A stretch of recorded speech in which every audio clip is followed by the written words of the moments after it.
Ngayon ay Sabado de Gloria. Tahimik.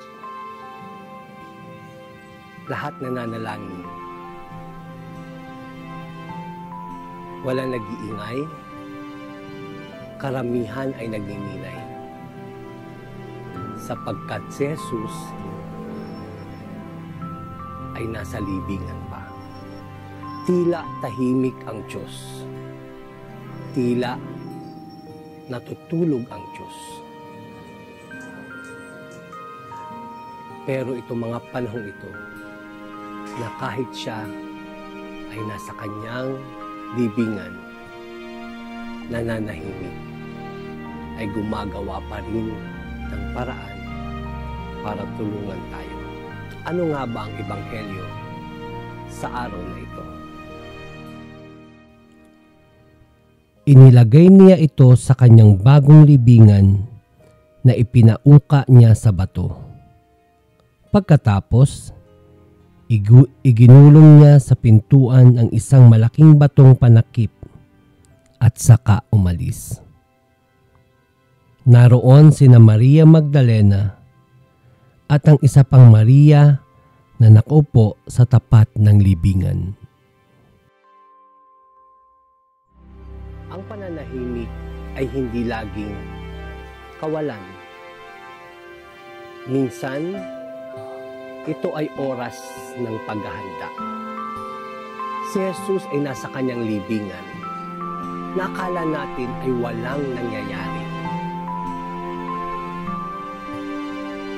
Ngunit sa konting panahon ng ating paghihintay, ay makikita natin ang Diyos na gumagalaw at patuloy na gumagalaw para sa atin. Magbigay ng pag-asa at tulungan tayo sa ating mga problema. Sa panahon ng katahimikan at paghihintay, nananatili ba tayong tapat sa Diyos? O iniisip natin na dahil walang nangyayari at walang ginagawa ang Diyos para sa atin, ay lumalayo na tayo sa Kanya at unti-unti na tayong lumalayo sa pagmamahal niya. Muli ang tanong natin sa ating mga sarili, habang tayo'y naghihintay, habang wala sa tingin natin ay wala nangyayari, patuloy ba tayong nagiging tapat sa ating Diyos? Patuloy tayong manalangin at magnilay at magpasalamat sa Diyos sa mga panahon na akala natin ay wala siyang ginagawa, na akala natin ay wala na ang Diyos para tulungan tayo.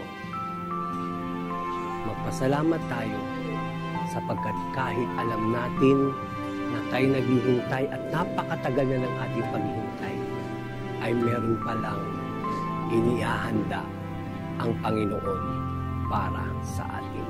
Isang galaw ng Diyos, tahimik pero perpekto.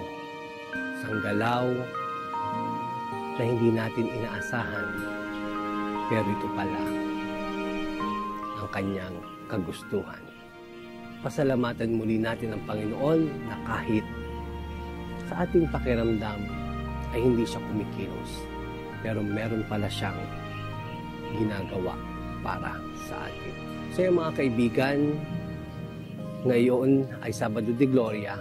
Bukas naman ay ang ating pagdiriwang ng Linggo ng Pagkabuhay. Samahan niyo muli ako para sa ating pagninilay bukas sa muling pagkabuhay ni Jesus.